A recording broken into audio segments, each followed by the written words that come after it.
I hereby call this council meeting to order. If you can please rise for a moment of silence.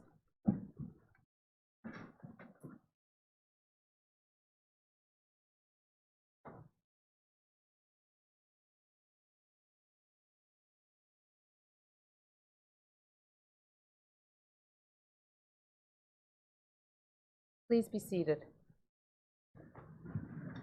Mayor Drew this evening, as we know, is the Vice Chair of the Police Services Board and sends along her regrets this evening. They are having an education session, and Councillor Watton also sends along her regrets for this evening. So the good news is you're stuck with me tonight.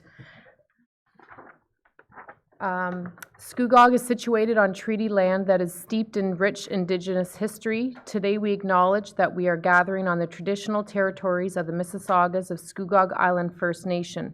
We recognize and deeply appreciate the historic Indigenous connection to this land and recognize the contributions First Nations, Métis, and Inuit peoples have made both in shaping and strengthening this community, in particular our province and country as a whole. We're grateful for the opportunity to meet here, and we thank all the generations of people who have taken care of this land for thousands of years. Are there any disclosures of pecuniary interest in nature thereof? Okay. Seeing none, we will move on to announcements from council. Councillor Brown. Through you, Madam Chair, I already used my Gouda announcement joke, and you'll look to eat 'em. So I'd like to congratulate Scott Heisman and Aaron Foley, who are bringing the Port Cheese Company to town at 203 Queen by Luke's. I cheddar to think of the possibilities. It's open in February or early March, but we wish them all the best. And also, if I may, Madam Chair, I had the opportunity to go walkabout, may I use that term, Mr. Clerk? With Staff Sergeant Colin Shaw of the DRPS. We discussed any number of things. It was a way to talk to him about speeds in the area, four-way stops, and it succeeded in getting a speed board, which you probably have seen if you've been up and down Queen Street recently by the Bell Building. It's a start at getting everybody in town to be cognizant of speeds and stop signs for two, and I'd like to thank Director Coleman for her assistance in having that happen. Thank you.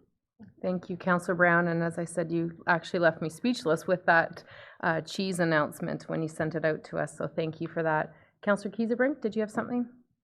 Thank you, Madam Chair. Yeah, this has been a really busy, wonderful week. I just want to congratulate the Kawartha Conservation Authority on their 40th anniversary. They are very busy helping protect the public and their property from flood-prone areas, protect the environment, drinking water, lakes, rivers, streams through stewardship, planning, and conservation-based programs. It was really cool because they had a poster contest for their 40th anniversary, and the grade 1 kids from Leslie Frost Public School took up the challenge and made the winning poster. And they actually did a video and showed them giving the prize to the kids, and their poster was on display at the event. It was absolutely phenomenal. So I was really proud of all the kids that got involved, and it was just a wonderful 40th anniversary event. Also, Durham Farm Connections had their Celebrate Agriculture Gala this past week. The silent and the live auction, and Betty even had a pie in that live auction. They raised over $9,000 for the Farm Connection programs and also their ag education in Durham region. The Spirit of Agricultural Award winner was Tom and Sally Berry from Bowmanville. Leadership Award was Joel Spears from Uxbridge. And the Farm Family Award was the Jibb family from Sunderland. And there was one other really cool thing. There's probably tons, but the Cyber Olympics were held at Durham College. So the Durham College, in partnership with the region of Durham, hosted teams from all over the world. They competed on Saturday, October 26th at the Oshawa campus. I met some young people that traveled all the way from Africa. Some of their team couldn't get visas, so they still competed, but without their full teams, they didn't win. I think the winning team was from the Netherlands, but there were teams from all over the world, and they had the banquet at the new Audley Hall in Ajax that was just opened. So it was really amazing to see all these wonderful minds coming to our community, and Durham College is doing such a great job, and we're really blessed to have such a wonderful, outstanding education program here. Thank you. Thank you, Councillor Kiesebrink. Any other announcements? Announcements from staff? Director Coleman? I'm happy to announce that the playground replacement at Poplar Park is now done, and we've had very, very positive feedback on that. I think a 3-year-old said that this is the best playground ever, so that's the best endorsement we can get. Absolutely. Thank you to your staff for getting that done. Thank you. Any other announcements from staff? Director Heritage? Thank you, Madam Chair. As you know, the township has launched the Port Perry Waterfront Action Plan, and there are 3 items that I'd like to speak to under that plan. The first one is an invitation to a one-on-one interview. Residents and landowners are invited to book a 20-minute time with our consultant on November 4th between 10 a.m. and 7:30 p.m. Those one-on-one interviews are being held in the main boardroom at the municipal office. The second item is the workshop number 1, which is going to be held on November 19th at the Latcham Center.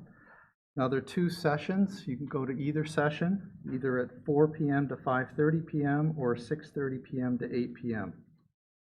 And what will be discussed at that session is the long-term or the short, medium, and long-term actions for recreation, natural and cultural heritage features, economic development, and tourism along the waterfront. So that will be discussed at that point in time. So residents and landowners are also invited to attend that workshop. And the third item is there are postcards that are being circulated. They're available at the municipal office, the library, the Latcham Center, and the Scugog Community Recreation Center. And residents and landowners are invited to finish a thought on that postcard. The thought is, my waterfront is ... So if people wish to fill that postcard out, they can certainly deliver it to any of those 4 locations. Thank you. Wonderful. Thank Thank you, you, Madam Director Heritage. If I can just ask Councillor McDougall if Mayor Barton has completed his, wouldn't be a challenge, but completed his end of the deal for losing the Tyler Hanson ball hockey. My understanding is Mayor Barton is wearing the jersey tonight at their council meeting.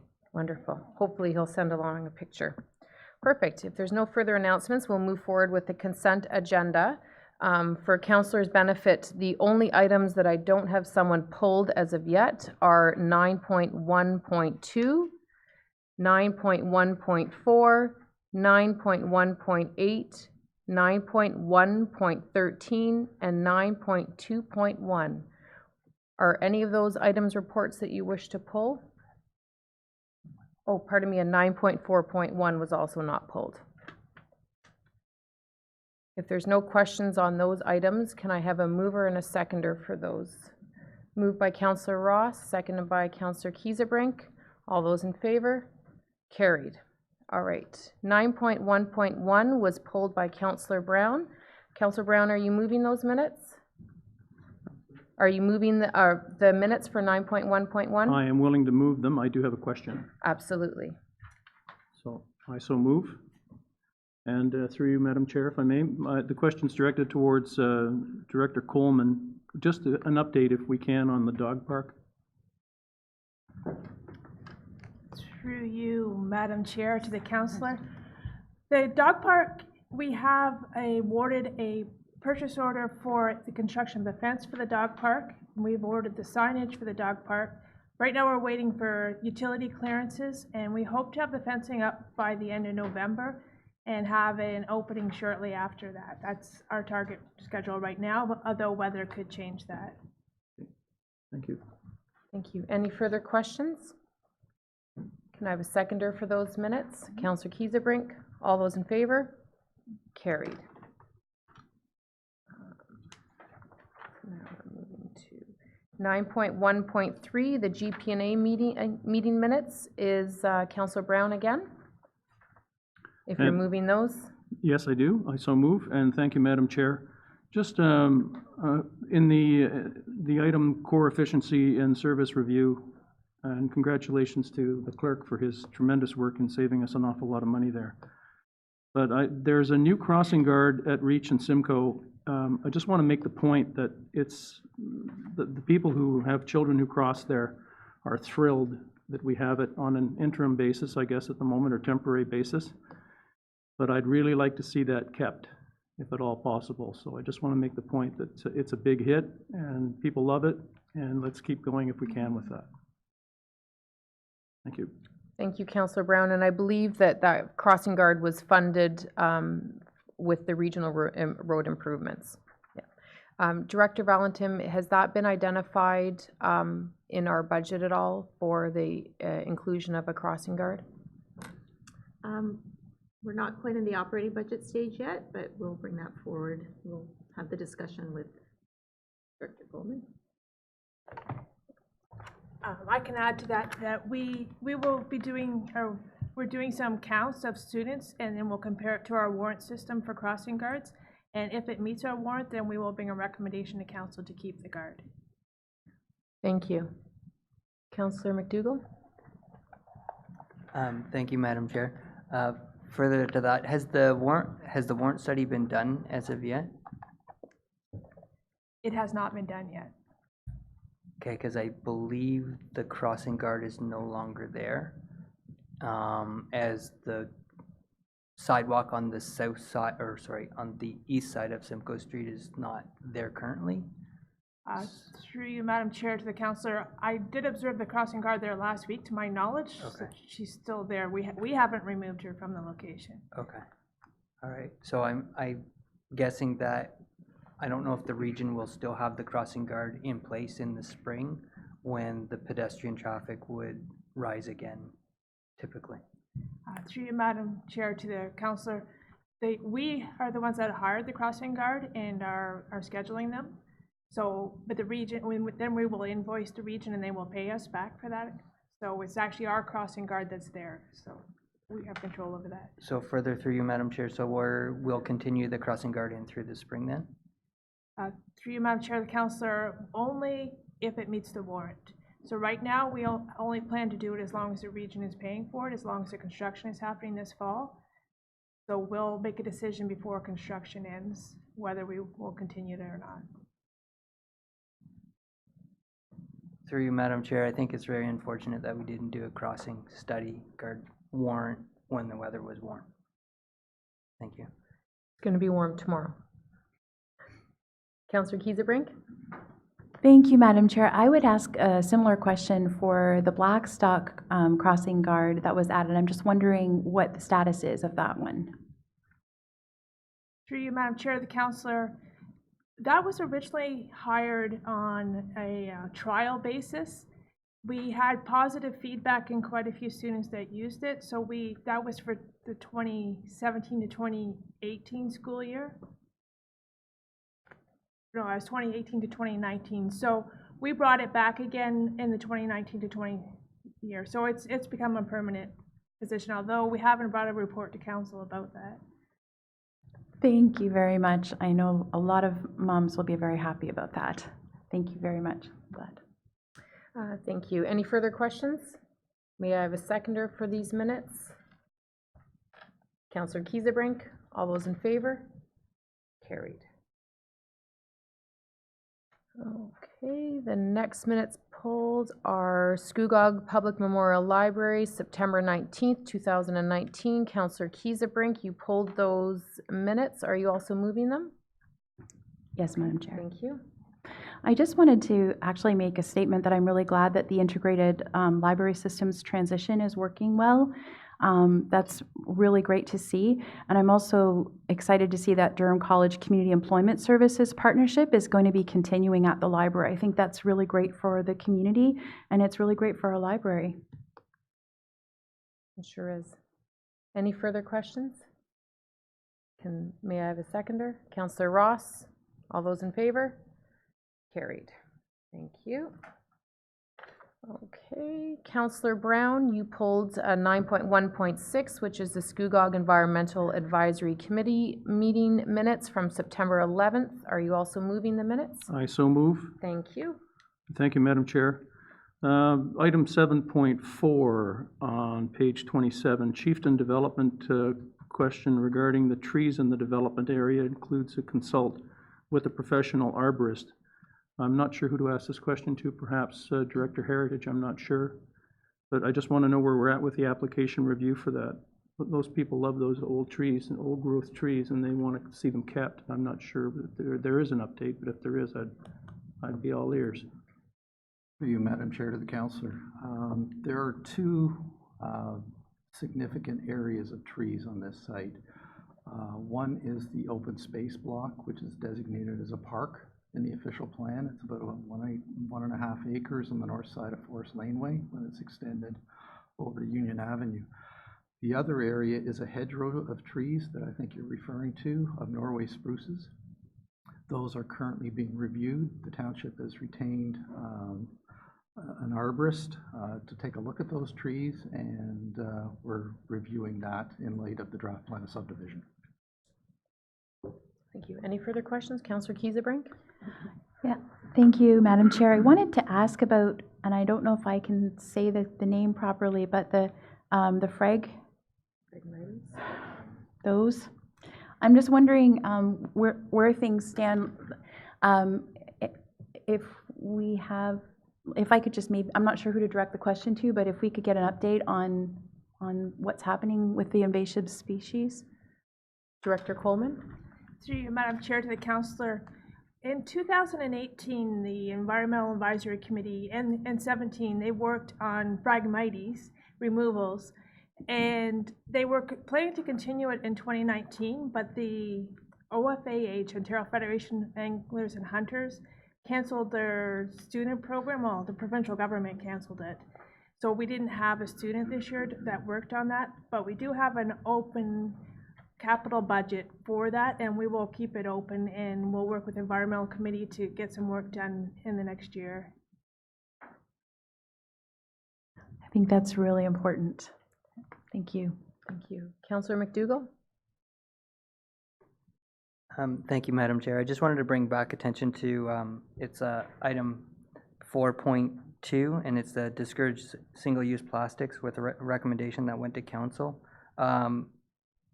And looking at what we've kind of decided as council, or how the direction we'd like to move, I'd like to look at us expanding that in the future to possibly considering signs, or, I mean, even my own personal election signs was pretty disheartening to look at those and think of, I have to dispose of these after we're done. So I would think as a governing body, we should look at what we can do on behalf of this. That's all. Thank you. Thank you, Councillor McDougall. Yes, definitely even signs advertising township events should be considered in that as well. Councillor Ross, did you have a question? Thank you, Madam Chair. Just in regards to single-use plastic bottles signage in the Skua Rec complex, just wanted to find out if that signage has gone up, and if so, the location that was finally decided on. Through you, Madam Chair, the councillors, the signage has not gone up, but I asked Sean about that today, and she said she will be ordering the signage this week. So it'll probably take a couple of weeks to get them, and then they will be going up. We haven't selected exact locations yet. Great, thank you. Any further questions? Can I have a seconder for the minutes, please? Councillor Brown, oh, you moved them. Councillor Kiesebrink? All those in favor? Carried. Okay, sorry. The next minutes that were pulled, 9.1.7, Scugog Environmental Advisory Committee meeting. Councillor McDougall, you pulled those. Are you moving them as well? I do move, yes. Thank you. Item I wanted to draw attention to was 8.4, decrease in transit service. And following up on this, I've had correspondence with the clerk, and I understand that we've requested through Phil Vister, the representative at Metrolinx, for them to follow up with the township with a possible meeting. Is that fair to say? And have you heard anything back?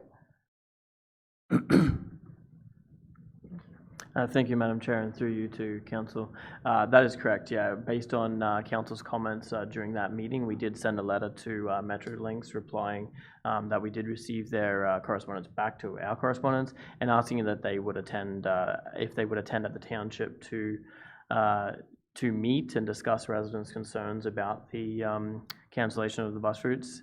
And to date, I have not heard anything back. further through you, Madam Chair, so we can follow up on that again at some point in the future? Through you, Madam Chair, to council, absolutely, yeah. Okay, thank you. Thank you. Any further questions? I have a question on page 29 regarding business arising out of the minutes. In reference to the tree management plan, staff to research what the township already has in place. I believe Director Heritage, this may fall under your area. Is staff aware that they're to be investigating this, and are they preparing to report back at the next meeting? Through you, Madam Chair. There are a number of policies in the Scugog official plan that speaks to tree management and tree preservation. As you may or may not know, when a development application is submitted, a tree preservation plan is required from the applicant, who will identify what trees will be saved on the site. That is evaluated by an independent arborist that's retained by the municipality. And if there is tree compensation that's required, it is provided, and those trees are planted in the subdivision on municipal lands or in the surrounding area. Thank you. And I had one further question further on page, page 30, under 8 new business.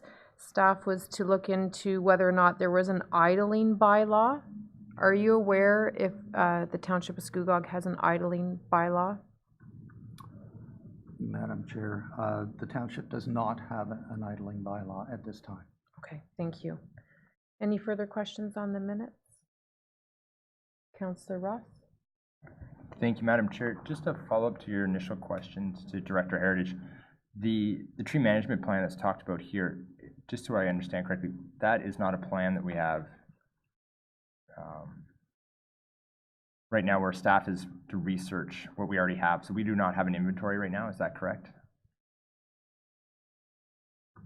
Through you, Madam Chair, to the councillor, an inventory of existing trees Yeah. in the municipality? No, we don't. No, and is that what I'm reading? Is that I'm reading that correctly? And it says staff to research what the township already has in place. Would that be an inventory that speaks to?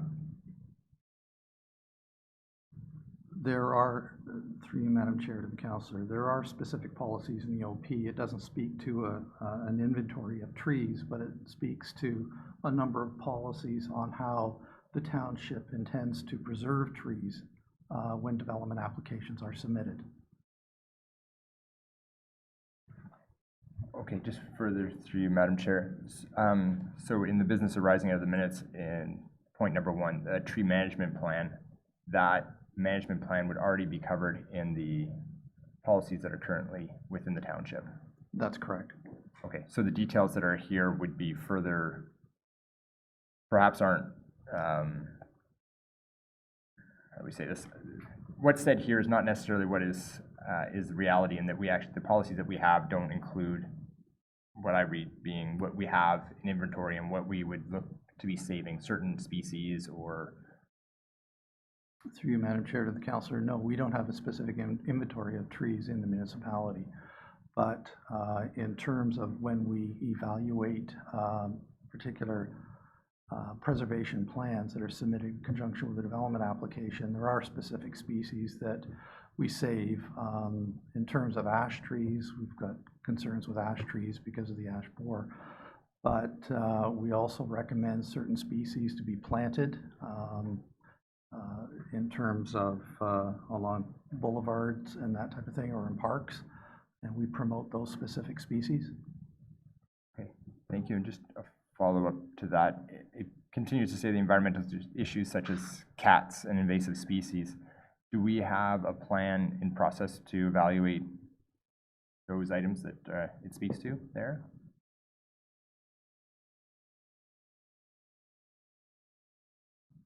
It would be in regards to trees. It's as it carries on, it's talking about the invasive species, which it's identified cats at large, stray cats around the township. Through you, Madam Chair, to the councillor, we certainly have policies with regards to invasive species in terms of trying to eradicate those invasive species and not permit the planting of those trees in compensation with other trees that are removed on a site. But I'm not sure what cats at large has to do with the tree management plan. No, I would agree. It's just in the report, it's stated under the management plan that's there. So we're not, at this point, we're not acting as to the tree management plan would not be inclusive of invasive species and cats at large as it's detailed here. Well, through you, Madam Chair, to the councillor, yes. In terms of invasive species, yes, we deal with invasive species, but not cats at large. Okay, thank you very much. And neither are done under the tree management. Okay, thank you. Okay, any further questions? Okay, may I have a seconder for these minutes? Councillor Brown, all those in favor? Carried. Okay, thank you. Moving on to 9.1.9, the Blackstock Recreation Advisory Committee from September the 12th. Councillor Ross, you pulled those. Are you also moving them? Thank you, Madam Chair. Yes, I'd like to move those. Thank you. Please proceed. Unfortunately, I was unable to attend the Blackstock Arena design. My understanding that there was a formal presentation put on by Mr. Lockhart and the Rethink Group. I wanted to see if that presentation or a synopsis of what was given could be made public. It's a bit of a lightning rod, the subject, for many people, and if we can get more information out there to those who were not unable to attend, I think that would be a step in the right direction as to disseminating information. I wanted to see if that was possible to get that out. Director Coleman? Through you, Madam Chair, to the councillor, we have a webpage for that project, and if it's not there already, which I'm not sure, I'll make sure that it is added to that webpage. Great, thank you very much. Thank you. Councillor Ross, any other questions? No? Any other questions? Councillor Kiesebrink. Thank you, Madam Chair.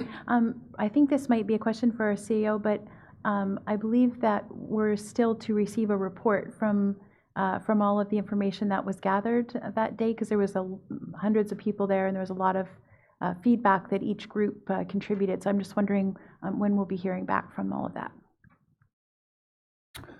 Thank you, through you, Madam Chair. There's a couple of things that will be coming council's way. We plan next week at GP&A to talk about the grant application for the replacement arena and community facility. So there'll be a bit of an update with respect to that at that meeting, where we're seeking council's approval to proceed with that grant application. As council know, that council did approve in the capital budget the preliminary design and consultation process, and that is ongoing, as Councillor Ross had mentioned. So there'll be a bit of an update, not the fulsome update, but a small update on Monday. Then we will have the consulting team before council. It'll probably be early in the new year. We've concentrated most of our effort on getting this application in. It's a very comprehensive, detailed application, and it's been great that council saw fit to have this preliminary design and through the capital budget, because we've been able to utilize those consultants to assist us with the application. As everyone knows, if we're unsuccessful with the grant application, the likelihood of that project proceeding is very, very slim. Any further questions? Can I have the second, please? Councillor Kiesebrink, all those in favor? Carried. Thank you. Okay. 9.1.10, Scugog Heritage Advisory Committee from October 2nd. Councillor McDougall, you pulled those minutes. Are you also moving them? I move them, yes. Thank you. Please proceed. Through you, Madam Chair. I'm not sure exactly who to direct this to, but I've had a lot of people say positive things about the signage that's now on the old mill. The question that I have is when the production is finished, will that signage stay in place? Can that signage stay in place? Mr. CAO? Thank you, Madam Chair. I'll try to address that. So the signage I'm thinking is the lakeside signage? Or The Heinzelman's, Oh. yeah, in the whole storefront facade thing, can that stay in place is what I've been asked. Well, the signage is intended to come down. I mean, because it is Not ours. identifying a movie shoot.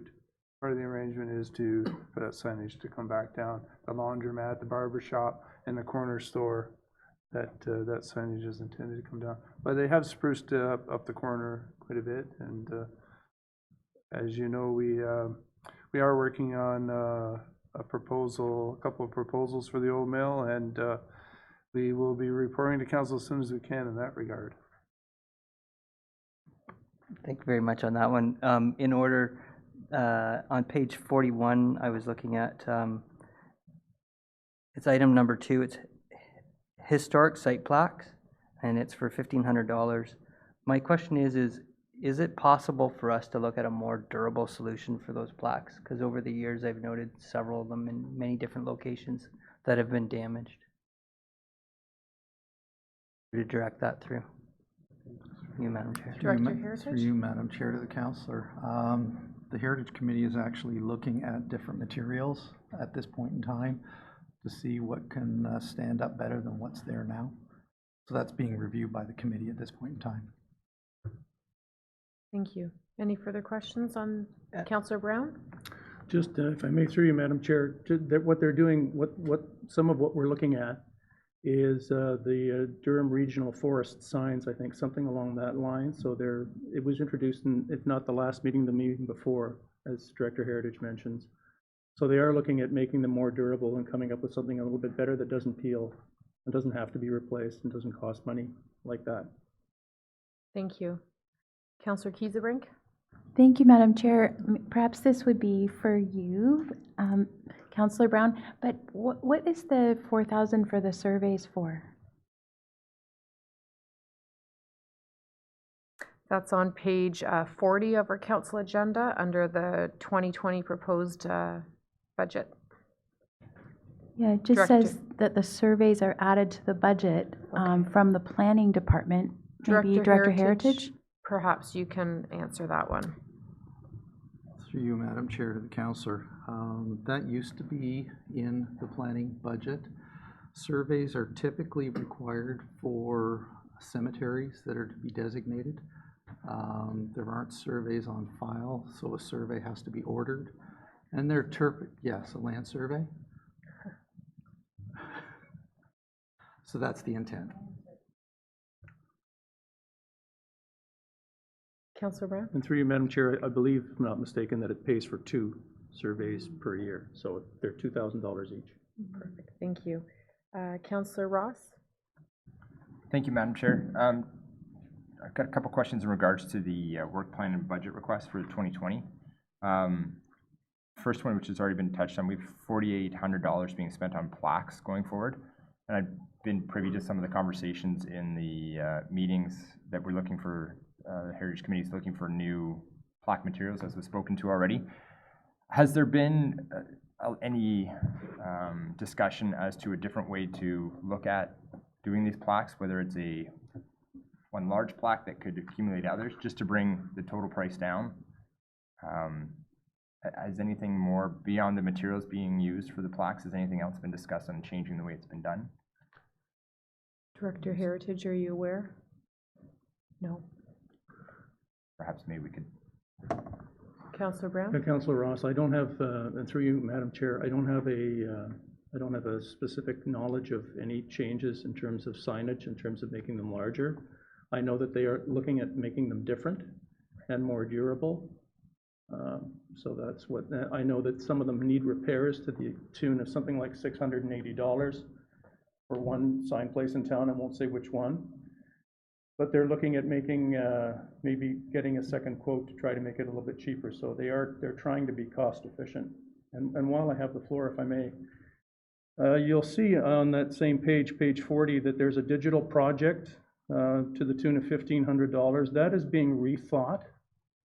So they will bring a revised budget back to council at the next meeting. Thank you. That was one of my questions I would have had.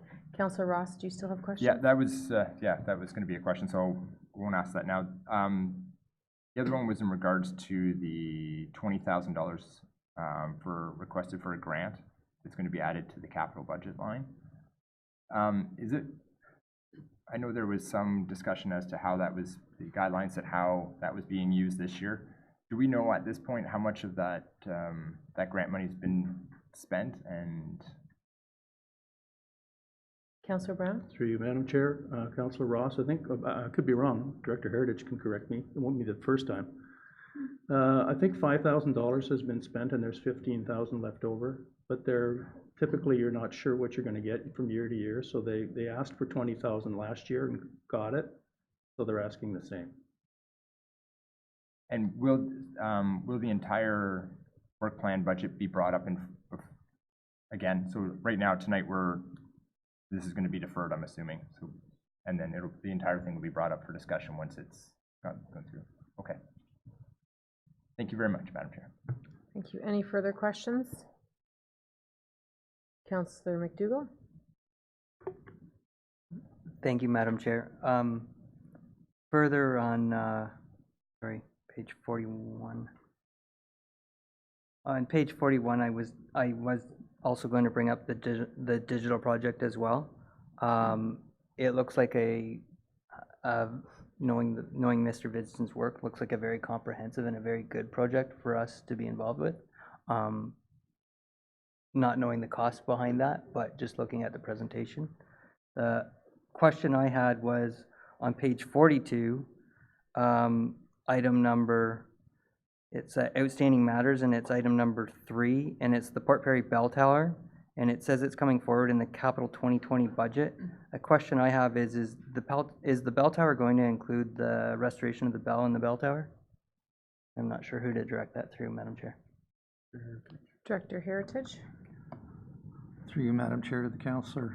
The next meeting of the Heritage Advisory Committee is on November 6th, and that item is specifically on their agenda to deal with that. Very good. So it's unknown at this time. And the last question I have is in terms of heritage buildings and heritage look, and I'm not sure who to direct this to, but there's a gray building that's been done downtown that looks very sharp as gray, but I don't see a lot of other gray buildings in the downtown core. Is that an approved paint scheme through the heritage committee? Through you, Madam Chair, to the councillor. Gray is a heritage color, and it was approved for that building. There are other gray buildings downtown. The Bath Company had a gray facade on it as well on the north side of Queen Street. Very good. That's all. Thank you. Any further questions? Can I have a seconder for these minutes, please? Councillor Kiesebrink. All those in favor? Carried. Thank you very much. Now 9.1.11, Port Perry Business Improvement Area Board meeting minutes from October 8th. Councillor Ross, you pulled those. Are you moving them as well? Yes, Madam Chair, I'd like to move those. Thank you. Mr. Councillor Brown, we're going to keep you talking here, but question is in regards to the $9,000 that we've agreed to pay for a tourism staff position for the BIA. When can we expect to see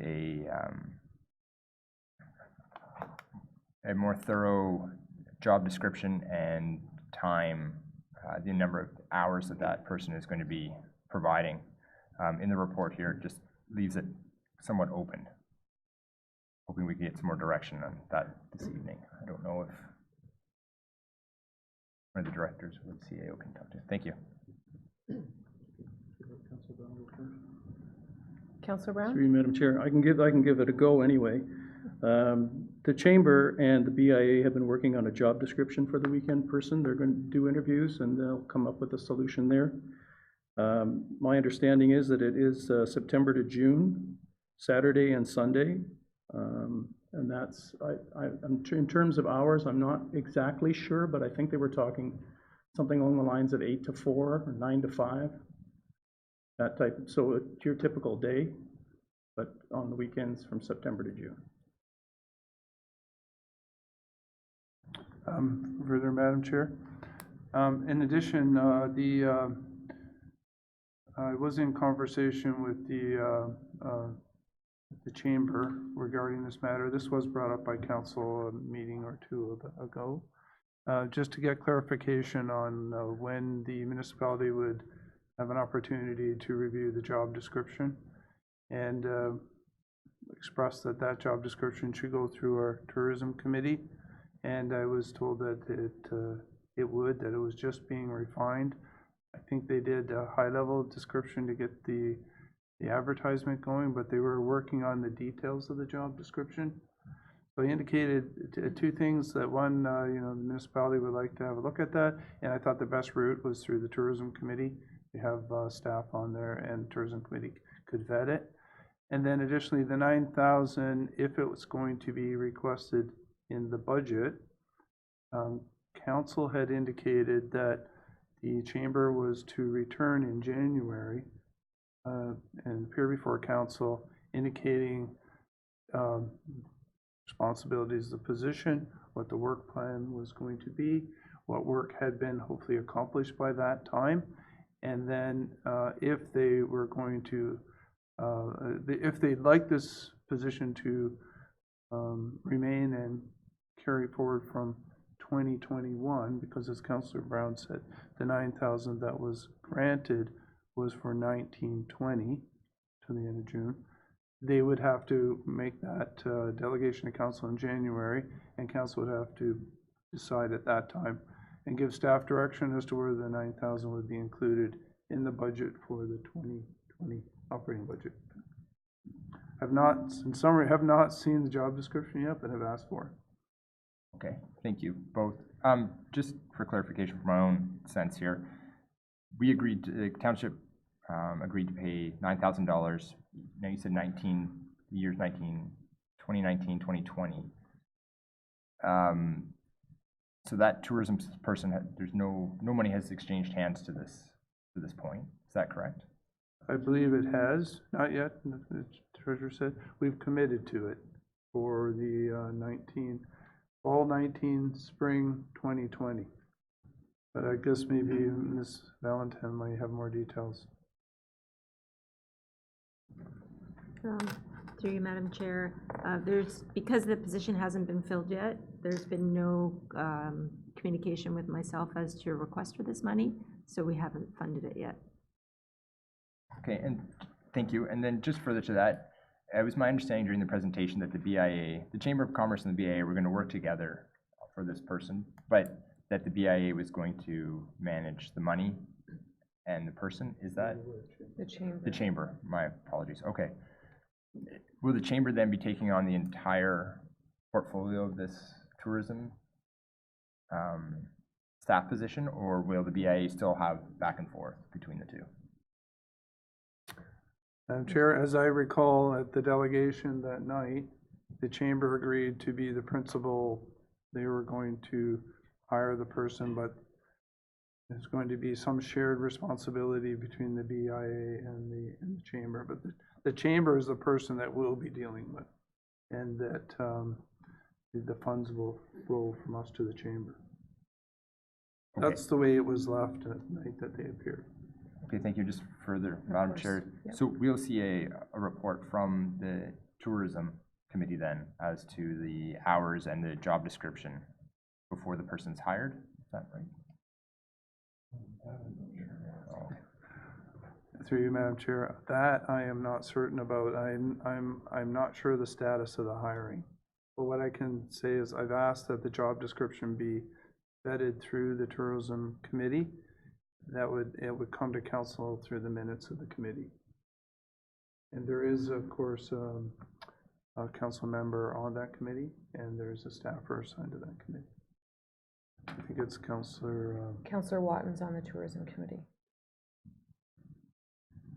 Councillor Ross? Yeah, just one more. Thank you, Madam Chair. So we'll be hiring this, I'm sorry, the Chamber of Commerce will be hiring this individual without a job description potentially with that to be filled. Is that right?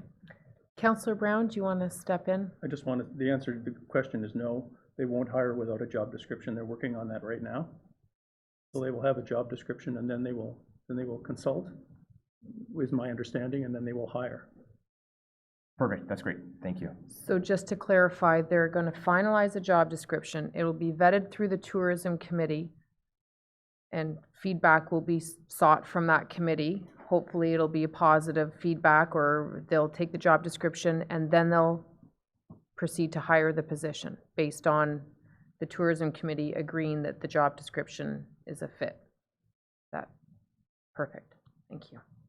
Any further questions, Councillor Ross? No, thank you very much, Madam Chair. Councillor McDougall? So it's my understanding that the $9,000 that we're providing is basically a subsidy to assist in hiring the weekend person, is that correct?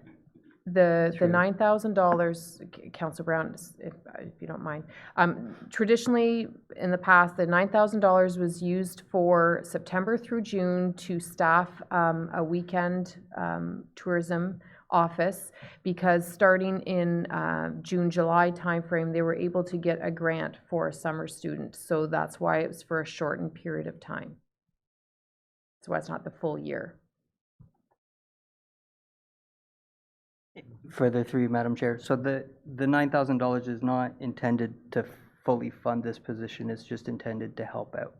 It's a $9,000, and I'm not even sure years ago where that $9,000 figure came from, but that's historically what the township had provided to assist with funding on the Saturday and Sundays from that time frame. And I don't know if that is their full, if that pays for the employee for the full duration of the time. Councillor Brown? Through you, Madam Chair, it's my understanding that $9,000, I was told by the BIA that they think we're getting a pretty sweet deal for $9,000. So I'm presuming through that that will be the amount that they're going to pay whomever they hire. I stand to be corrected on that, but that's my understanding of the way it's going to work. Not a subsidy, it's I guess, I don't know, donation maybe, but whatever it is, it's a full $9,000, and that's as far as I've heard. Nothing else. Councillor McDougall, any other questions? Yes. From the BIA minutes, it says, "It is unfortunate and frustrating that the township staff do not want to authorize this person to update the new tourism website or post to social media, but still want assurances that the person is working on tourism Scugog projects." Just looking at the 10 months of the year that they'll be staffed, roughly 4 weekends a month, 8 hours a day, it works out to about $14 an hour. I don't think it's too much to ask for a little bit of correspondence back for paying almost the full wage, assuming that it's probably a minimum wage job. Is there a question in there that, no, that was just your statement? Okay, perfect. That's my statement, that's it, period. Thank you. Any other questions? I do have a few questions. Just bear with me while I get to them. Regarding the Christmas lighting, perhaps I can ask Director Valentin if what has been endorsed by the township as far as payment for any lighting in the Palmer Park area? Yes, so in our 2019 operating budget, we have a donation or a contribution to the BIA for $7,500 towards the lighting. Perfect, thank you. And I have one further question. On page 55 of our agenda, it says Joanne Callery inquired as to whether the Economic Development Committee was going to conduct a review of the changes occurring on Queen Street. The balances between services, eateries, and retail need to be reviewed. Councillor Brown, perhaps you can provide some context to that. What is it that they're hoping that the EDAC committee is going to achieve by this review? I can't give you a good answer on that question because I'm not really certain of it myself. Okay. If you wouldn't mind taking that back just to the BIA, I have a feeling that the meaning behind this may be that they're seeing a change in businesses that are occupying on Queen Street, and perhaps they're concerned with the types of businesses that are opening up, the variety. But I would also like to suggest that if they're concerned about what is opening up on our main street, that they first have a conversation with the membership themselves before they're looking to EDAC to make any kind of review or changes. As we all know, right now, we don't have any zoning in place that would restrict what landlords can rent their businesses out to, as long as it complies. So I'm not sure exactly what they were looking for there, but perhaps at your next meeting, they can provide further details on what they're looking for. Yeah. Thank you. Any further questions? Councillor McDougall. Yeah. Just on page 57, line 11010 RBC number, is that the account number for the BIA at Local Transit?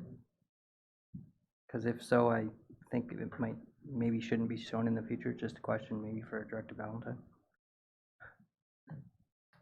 Don't know. Through you, Madam Chair, I'm not sure.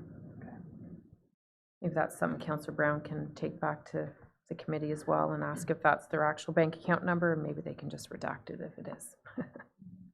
Councillor Ross? Thank you, Madam Chair. Question for Director Coleman, I think, in regards, on page 53, in regards to the veteran banners being put up. Is there any, just want to make sure there's no conflict with the film shooting downtown, that those would have to be removed before November 11th? I'll let Rob Braska address that one.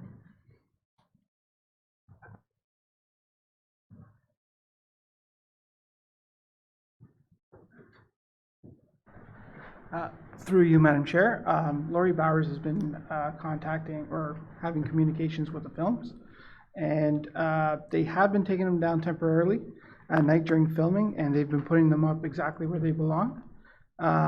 The Legion is aware of that, and they've been out inspecting just to make sure that all the veteran banners are where they should be. We haven't had any conflicts so far, and as far as I know, everything's okay. Thank you, and just, they won't be down on the actual No. Remembrance Day themselves? Okay, They won't. great, thank you very much. Any further questions from council? Councillor Kiesebrink? I was wondering if Director Coleman, maybe there was some questions in the minutes with respect to flower baskets and garbage, and maybe you could just answer some of those questions, and then that could be taken back to them as well, so that there's lots of good communication. Certainly, through you, Madam Chair, to the councillor.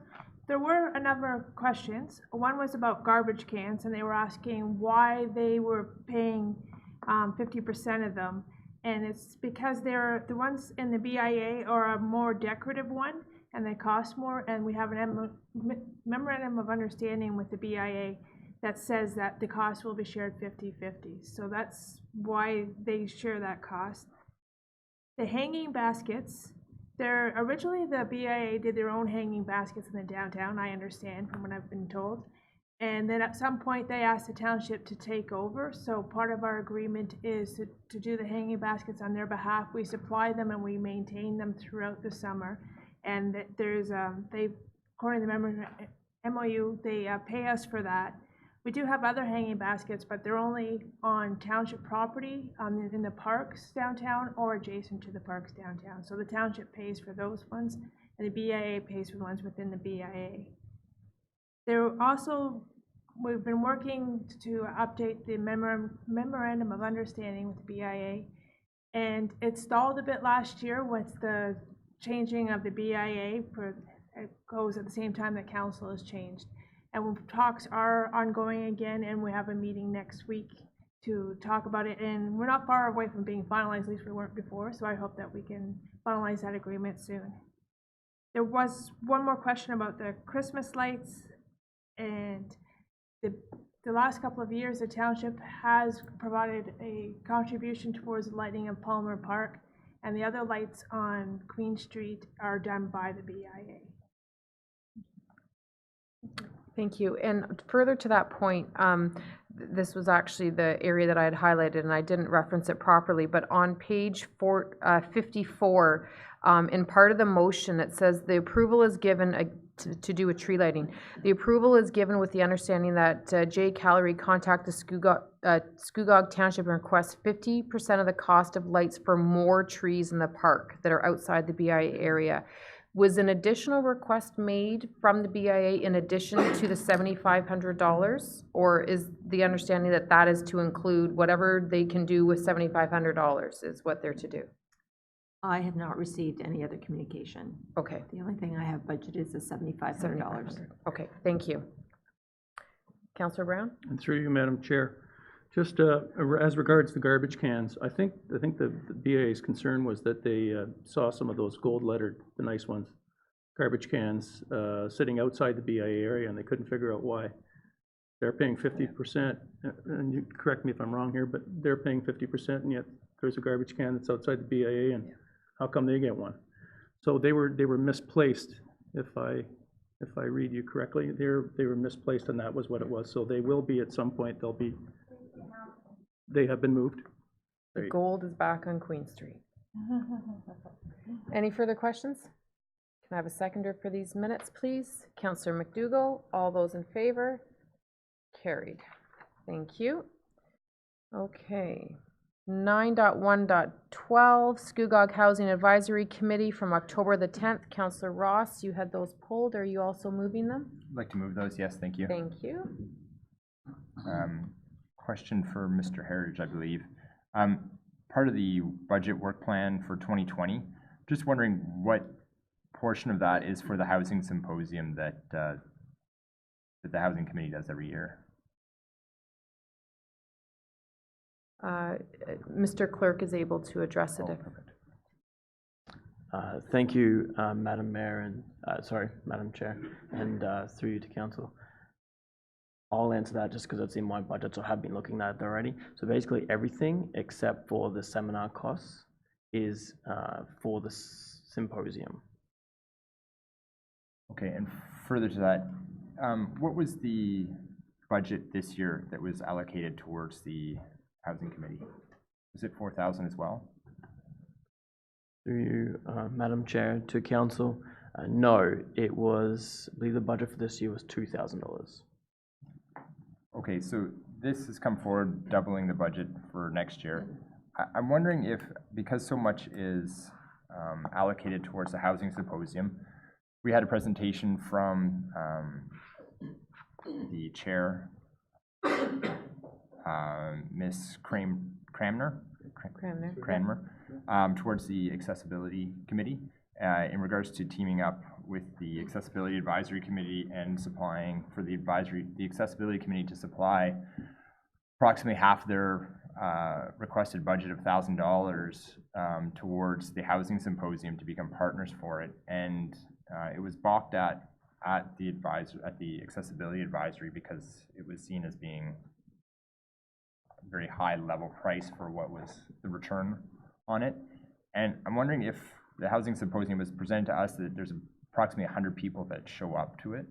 I'm wondering that if it could be, if we send this back to the Housing Committee to revise this, that perhaps the symposium can be reworked. And there's many suggestions, whether it's every second year or it's perhaps a partnership with the Home and Garden Show that we do here, but to lessen the cost so that they're not requiring twice of what they've been allocated in previous years to go ahead. So perhaps I was presumptuous to move it as it is, but perhaps to I'd like to send it back to the committee to be looked at again, would be the motion.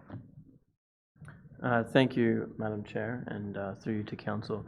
I will say, with regards to all of the budget requests you're seeing from the advisory committees at this point in time, they're just putting them forward at this point in time. So every comment that you just made, I will return back to them.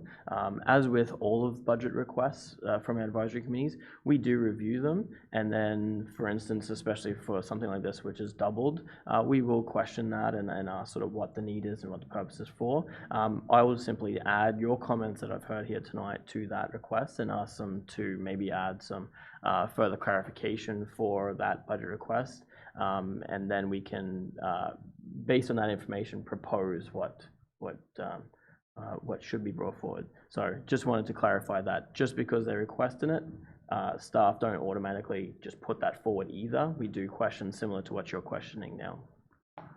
Thank you. Just for clarification, so the motion to receive this report then does not, we'll see it again in the budget time to adjust. Through you, Madam Chair, that's correct, yeah. These minutes are just being received as with all advisory committee minutes. So this is just showing you right now, obviously, what they're requesting. But that request does go to staff first. I'm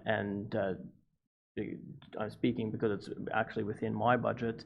And then we review those, myself and the treasurer. We do ask questions of the committees, especially when they're looking for an increase, to try to determine whether they can cut back in any areas. And then possibly a revised version will come forward to council for approval. But I will absolutely take your comments back to them as well.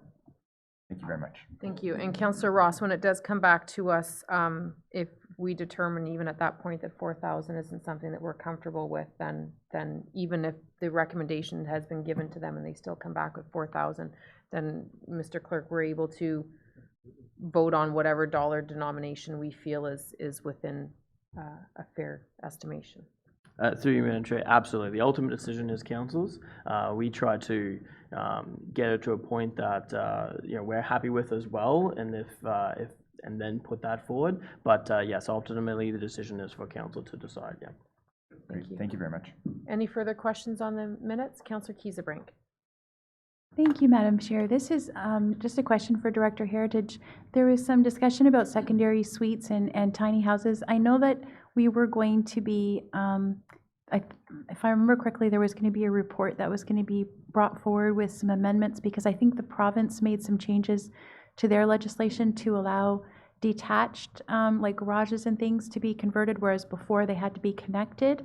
And so we were going to need to update our documentation to reflect the changes that the province has made to encourage more intensification and more places for people to live. So I'm just wondering at what point that report will come forward. I know Diane had retired, and so that was kind of, we had too much piling up, but I'm just wondering where we sit with that new report coming forward, because I'm sure that will become welcome news for many people that are waiting on pins and needles. I can think of one of my constituents who is in that number, who's hoping to be able to convert her place, but is waiting for that legislation first to come forward. Thank you, Madam Chair. To the councillor, we'll be preparing a report and bringing that forward early in the new year. Okay. Thank you very much. That's wonderful. Thank you. Any further questions? Can I have a seconder for these minutes, please? Councillor Kiesebrink. All those in favor? Carried. Thank you. Now, 9.2.2, COMS 2019-39, no, pardon me. COMS 2019-40, Union Avenue detailed design and tender documents. That is Councillor Brown who pulled those. Are you also moving it? I so move. Thank you. Thank you, Madam Chair. I have just the one question, I think. I'm just looking for some, no, I have two questions. So the first one has to do with, let me see if I can find a page 73, I think it is. It's talking about Holland Homes proposing building residences on the south side of King, west of Union. It talks about sanitary sewers, and then it says, this is an opportunity to put in an urban cross-section with curbs and gutters, storm sewers, and improved pedestrian facilities. I guess I can ask Director Heritage, does improved pedestrian facilities mean sidewalks? Yes. Through you, Madam Chair, to the councillor, it's our intention to put a sidewalk on the west side of Union Avenue. We won't know until we do the detailed design if it does fit for sure, but that's our intention. Okay, and it's just subsequent, I hope I have this right, and I think you're probably ready for the question anyway, if I understand. Page 74, is that still the same item? Yes, it is. Okay, just scrolling to page 74, I don't have to do it. We're looking at the financials. The approved capital budget is $180,000. The cost estimate is $68,000 and change. So it's $111,000, almost $112,000 under budget. And you have an explanation, I know you do, because I know how you work. Through you, Madam Chair, to the councillor, when we did this, the detail sheet for it, it was we just heard about the project, but we didn't have a lot of time to work it out. And there was a lot of unknowns at that time. So we typically do about 10% of the construction costs for the budget. So that's what we assumed at this time. We did get proposals. The highest proposal was 104,000, so it was significantly higher. And some of the reasons why this is lower is the public consultation. We already had a meeting back in June with the residents to talk about whether it should be an urban cross-section or a rural cross-section. And so some of those costs, that was all done by township staff, so there was some savings there. There's also savings because Holland Homes did the survey for the road and they shared that with us, and we don't have to repeat the survey, so we have other cost savings for that. We also didn't know the stage of the sanitary sewer design and whether some of that design would have to be part of our project, but then reimbursed from the developer. So we weren't sure, and we still may have some costs related to that will be above and beyond this amount. So overall, it's good news that we're well under budget, and the extra money will go back into our reserves. Thank you. Any other, Councillor Ross? Thank you, Madam Chair. Just in follow-up to that, squeaky mic here, to Director Valentin, I know you sent an email out recently about what happens when something like this occurs. Can you just reiterate that so it's crystal clear in my mind and everybody else's? So we have 111,000 under budget. Where does that go, and then when does that get used, and what does it get used for? Thank you. Through you, Madam Chair. So on the detail sheet that was provided as an attachment on page 76 near the bottom, it shows the different funding sources. So there are 3 funding sources for this particular project: municipal project reserve, development charges, and then other. So what happens, the funding is committed within these reserves until the project is complete. And then if there is any sort of savings, it goes back to those reserves to be utilized again for capital within those reserves. So we have to wait till the project is complete because there could be other costs that come forward, but it's still significantly under budget, and any under budgets would go back to their reserve funds. Great, thank you. Any further questions? I would just like to add that the residents along Union Avenue definitely appreciated being brought in to have their opinions heard, be it urbanized or rural cross-section. I do have a question, though, on how this will impact the residents who are not currently hooked up to the sanitary sewer. Will this only benefit the residents along Union Avenue who are not currently connected that will be able to connect, or will this assist with any other Prince Albert residents who are currently not on full services? At this stage, it will only benefit the residents that are right on Union Avenue to connect, but it does bring a service into Prince Albert that wasn't there before, and it'll make it easier to make other connections in the future. So how do we make that easier to make connections in the future? What process needs to start in order for Prince Albert to, hopefully in the very near future, be able to be fully connected? I understand it's a petition process that the region will go through, and you need to get a certain percent of people respond and a certain percentage of people support it. And each resident would have to pay their frontage cost and the connection cost for that sanitary sewer. And how does a petition get started, or who kicks it off? Is that something that the township does, or is that something a resident group would need to do? I'm not sure of the process to start a petition. Probably the best way would be for a resident group to organize a bit and come forward with it, because they need their neighbors to respond positively for it to happen. So that would probably be the best method to do that.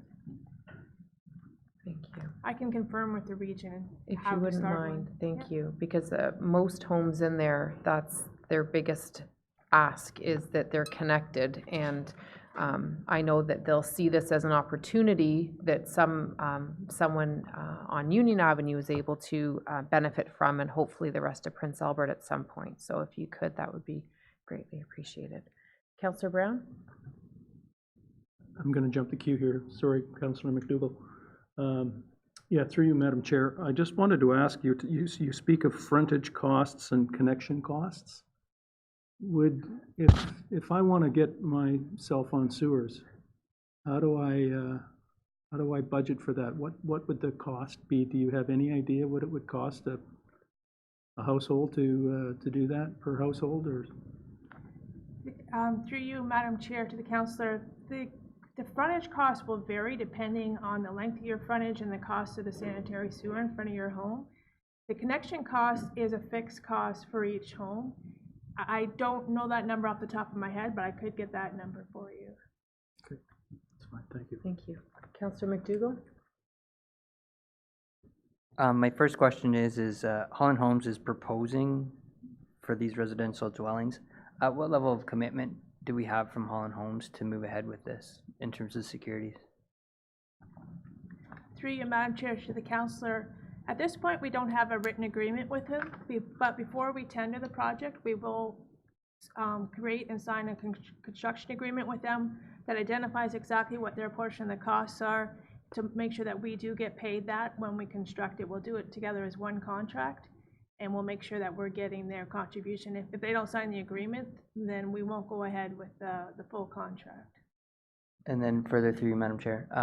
And so this design, should they not move ahead at this point in time for whatever reasons, is still good in the future for this project? Yes. Okay, very good. Just want to make sure it's money not wasted. To follow up on the petition process for installing sanitary sewers in Prince Albert, is it my understanding that we could possibly go through an exercise where we would reconstruct a road in Prince Albert and not have sanitary sewers put in because there was no petition signed? Through you, Madam Chair, the councillor, that always could happen. We would try not to do that. We would not reconstruct a road without trying very hard to get the servicing done at the same time. And if the petition process wasn't successful, we could always put that project off to the future and wait till there is support to do it. Further through you, Madam Chair. So it's my understanding, I thought servicing of Prince Albert was obligatory for the region to service at some point in time in the future. There's no end to that point in time in the future. But my understanding is it is obligatory. Is that correct? Through you, Madam Chair, I don't believe that it's obligatory. Again, they use petition process for new servicing in areas that don't have servicing now, and property owners need to contribute to it or it doesn't go ahead. Okay. The only thing the region has done is guarantee that there is allocation. I shouldn't say the only thing, but the one thing that they have done is guarantee that there's allocation at the waste management plant. Any further questions? May I have a seconder? Councillor McDougall, all those in favor? Carried. Wonderful. Okay, 9.2.3, comms 2019-41, various locations, detailed design and tender docs. Councillor Brown, you have pulled those. Are you also moving them? I so move. Thank you. And I expect this won't take long to answer this question. We're talking about the AADT, which I guess is average annual daily traffic of 6,096 on page 78.